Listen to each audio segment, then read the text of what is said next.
ये खबर आ रही है कि भाई प्रेसिडेंट हो चाहे यूएस का या प्रेसिडेंट हो या चाहे चाइना का, अभी G20 की मीटिंग के लिए इंडिया आने वाले हैं, जो कि सितंबर में G20 की मीटिंग होगी।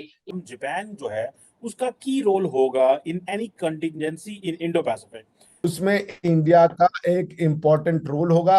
इसलिए मोदी जी ने इन सारे देशों के लीडर्स को बुलाया है कि आइए और हम मिलकर तय करें कि दुनिया किस तरीके से गवर्न होगी। इसके in a way this is a reaction to the North Korean missile test, जिसकी अब रेंज की कैपेबिलिटी पहुंच गई है यूएस को हिट करने की।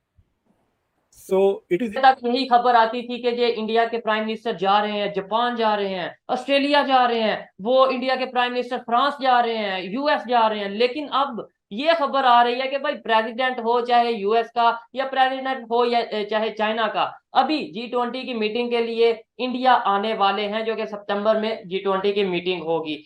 नमस्कार दोस्तों, मैं हूं श्रीनिवास। एक और नया वीडियो के साथ स्वागत। भारत बना वर्ल्ड लीडर, निर्णय निर्माता का हिस्सा होगा भारत। सितंबर के महीने में होने वाली G20 मीटिंग के अन्य देशों की हेड ऑफ द स्टेट को बुलाया गया है। इस मीटिंग में दुनिया की वर्ल्ड ऑर्डर में बदलाव की संभावना है। ये देख पाक में मचा खलबली। पाकिस्तान की इस्लामाफोबिया से इस हालत तक पहुंची कि इंसानियत की नाम से नफरत होने लगी। पाक में माइनॉरिटी पर इस्लामाफोबिया की अत्याचार, जुल्म यानी एट्रोसिटी रोजाना बढ़ रहे हैं। अत्याचार अब ज्यादा दिन नहीं चलेगा। धन्यवाद। आइए देखते हैं आगे की चर्चा।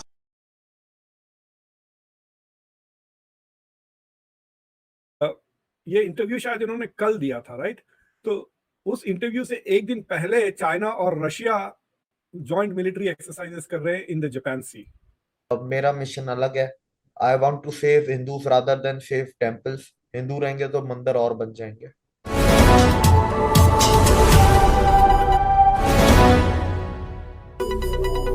कि आपको लोग बुलाते हैं, जी ठीक है ना। अगर आपको न्योता ही नहीं मिलेगा, अगर आपको इनविटेशन ही नहीं मिलेगा बड़े बड़े कंट्री हेड का, तो आप वहां जा ही नहीं सकते हैं। और आप ये जान लीजिए कि ये जो बड़ी बड़ी कंट्रियों के हेड हैं या जो उनके हेड ऑफ स्टेट हैं, ये उसी आदमी को न्योता देते हैं जिनके साथ उनकी जो मुफादात हैं, उनके जो फायदे हैं, वो समझते हैं कि पूरा हो सकता है या उसमें कुछ फायदा हो सकता है उनको। तो ये एक बड़ी चीज है कि इंडिया आज के डेट में जितनी भी मेजर पावर सेंटर्स हैं, उनके जो हेड ऑफ स्टेट हैं, they all are eager to invite prime minister Modi. तो ये मोदी जी को बुलाया जाए या मोदी जी के यहाँ कोई आए, ये दोनों ही बड़े बड़े एजाज की बात है, बड़े सम्मान की बात है। जैसे US joint chief of staff general Mike Milley, उन्होंने एक इंटरव्यू दिया और उन्होंने कहा कि हम जापान जो है उसका की रोल होगा in any contingency in Indo Pacific. Australia जो है वो कोई हर्कुलस मिलिट्री प्लेन्स भी खरीद रहा है, कुछ $6.6 बिलियन के ऑस्ट्रेलिया। और अगर आपको पता है ये P4 भी एक इन्होंने बनाए हैं, IP4 आई थिंक, वो भी एक बनाए हैं उन्होंने। आपको क्या लगता है कि ये जो जापान है, क्या जितना अमेरिका कोशिश कर रहा है कि इसके ऊपर रिलाई किया जाए, कर सकेगा? और दूसरा, इंडिया जो है वो पीछे तो हट गया, तो क्या अमेरिका इंडिया को लॉन्ग टर्म पार्टनर समझ रहा है? In a way this is a reaction to the North Korean missile test, जिसकी अब रेंज की कैपेबिलिटी पहुंच गई है यूएस को हिट करने की। So it is in that context, क्योंकि अगर साउथ कोरिया नहीं होता, then we could take his comments in the context of the Quad. ये इंटरव्यू शायद इन्होंने कल दिया था, राइट? तो उस इंटरव्यू से एक दिन पहले चाइना और रशिया जॉइंट मिलिट्री एक्सरसाइजेस कर रहे हैं इन द जापान सी।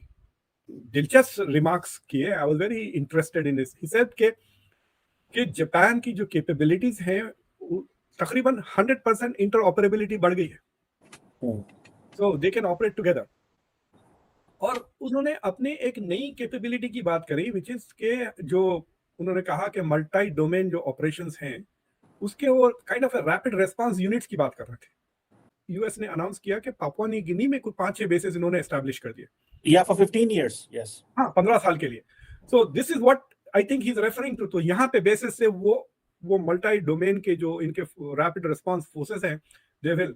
लेकिन उन्होंने, मुझे सबसे इंटरेस्टिंग बात ये देखी कि वेदर इन ताइवान और नॉट, मतलब what is the other part, वो अदर पार्ट नॉर्थ कोरिया है, राइट? तो वो साफ कह रहे हैं कि अगर नॉर्थ कोरिया साउथ कोरिया पे हमला करता है या चाइना ताइवान पे हमला करता है, Japan is the front line. की बात है, फिर नुकसानात भी हो सकते हैं। और छोटे छोटे मुल्क हैं वो तो, चीन जो है वो उनको बड़ा हैविली डैमेज कर सकता है इन केस अगर if China goes all out war. देखिए अमेरिका की सोच बड़ी, तो मैं यहाँ 30 साल से हूँ, लेकिन फिर भी sometimes I don't understand. I would have attacked China in the 1990s किसी बहाने and bombed them back into the 1960s. इन्होंने उल्टा किया, इन्होंने चाइना को वर्ल्ड ट्रेड ऑर्गेनाइजेशन में घुसाया, उसको फैक्ट्री बना दी अमेरिका की, उसको सेकंड बिगेस्ट इकोनॉमी अमेरिका ने बनाई, ये सोच के कि वो डेमोक्रेसी बन जाएगी, फिर हमारे दोस्त बन जाएंगे जैसा जापान और जर्मनी है। It's not happening, right. So अब इनको लगे परेशानी कि अरे बाप रे बाप, बिग, अगर और 15-20 साल तक अगर कुछ इसी तरह ग्रोथ होते रहा तो China will become a more powerful country, इसमें कोई शक की बात नहीं है। ये और बात है कि America will be powerful and America will have powerful allies, उससे वो चाइना को बैलेंस कर लेंगे। उन्होंने माली ने एक इंटरेस्टिंग बात कही कि पहले उन्होंने वो सेंटेंस जो कोट है उसमें लिखा हुआ है चाइना इज चैलेंजिंग अस, फिर उन्होंने अपने आप को करेक्ट करके कहा is trying to challenge us in all the domains, air, land, sea, space and cyber space. यही है ना मल्टी डोमेन। जो आप देख लें अभी फ्रांस के नेशनल डे, बैस्टिल डे जिसको वो कहते हैं, उस पे उन्होंने प्राइम मिनिस्टर मोदी को गेस्ट ऑफ ऑनर बनाया। This is a big achievement. Europe जो है वो आपको अब रिकॉग्नाइज कर रहा है, सिर्फ कॉल सेंटर वाले इंडिया के रूप में नहीं, सिर्फ डमरू बजाने वाले इंडिया के रूप में नहीं, बल्कि अब वो कहता है कि भैया इनसे दोस्ती करो क्योंकि यही फ्यूचर है। अगर इंडिया नहीं होगा तो यूरोप का बिजनेस का जो थर्ड लार्जेस्ट पार्टनर है वो इंडिया है, और अमेरिका के साथ जो उनके चल रहे हैं बिजनेस के उतार चढ़ाव वो तो आप देख ही रहे हैं। 600 साल से सब हमें आके बता रहे थे तुम्हें आता जाता कुछ नहीं है, तुम्हें ना रिलीजन के बारे में पता है, ना तुम्हें कॉन्स्टिट्यूशन के बारे में पता है, ना पॉलिटिक्स पता है, ना सोशियोलॉजी पता है, ना साइंस पता है, ना मैथ्स पता है, हम बताएंगे तुम्हें कैसे होता है। सब आ रहे थे, हम सुनते जा रहे थे क्योंकि हमने कभी किसी की बुराई नहीं की। अब दुनिया उल्टी हो गई है, अब दुनिया हमें बुला रही है कि भैया आइए हमें बताइए कि क्या हम कर सकते हैं कि जो वर्ल्ड है वहां पे पीस हो सके, दुनिया में जो है वो इकोनॉमिक डेवलपमेंट हो सके। क्योंकि हमने तो चाइना को डेवलप कर दिया, वो समझ के कि चाइना की इकोनॉमिक डेवलपमेंट से हमारी इकोनॉमिक डेवलपमेंट होगी, मगर हुआ उल्टा। अब चाइना उन्हीं को आंखें तरेड़ रहा है, चाइना उन्हीं को बता रहा है कि हमारे हिसाब से चलो, नहीं तो हम तुम्हें बताएंगे। तो अब इंडिया की जो महत्वपूर्ण, जो इंडिया जिसे कहते हैं समय जो आता है, मेरा टाइम आएगा, इंडिया का टाइम आ चुका है। और ये जो टाइम आएगा नहीं, ये आने वाले 150 साल तक एक नए वर्ल्ड ऑर्डर का क्रिएशन करेगा, नए तरीके से दुनिया चलाई जाएगी, नए तरीके से दुनिया को देखा जाएगा। और भारत उसको चलाने वाले जो 5-6 लोग मिल करके डिसाइड कर रहे होंगे कि दुनिया कैसे चलेगी, उसमें भारत एक डिसीजन मेकर का रोल अदा करेगा। इसकी शुरुआत अभी जो अमेरिका में मोदी जी को बुलाया गया था उससे हुई थी, और इसका कल्मिनेशन जो होगा जब G20 में दुनिया के सारे देश आएंगे, क्योंकि G20 में कई तरह के प्रोग्राम होते हैं ना, उसमें शेरपास होते हैं, उसमें ये होते हैं, अलग अलग मीटिंग्स होती है, उन सब का अंत होता है जब हेड ऑफ स्टेट आते हैं।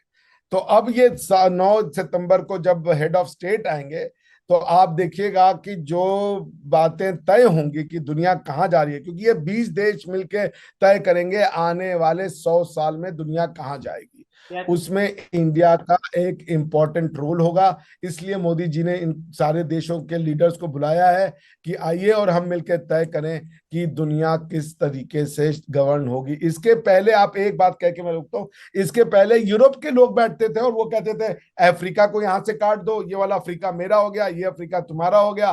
कोई बैठ के डुरंट लाइन बना रहा है, कोई बैठ करके मैकमोहन लाइन खींच रहा है, कोई बैठ करके जहां वो दुनिया, वो अमेरिका, वो यूरोप में बैठ के और कागज के ऊपर नक्शे के बीच में ऐसे लाइन चलाते थे और लोगों की जिंदगियां बढ़ जाती थी।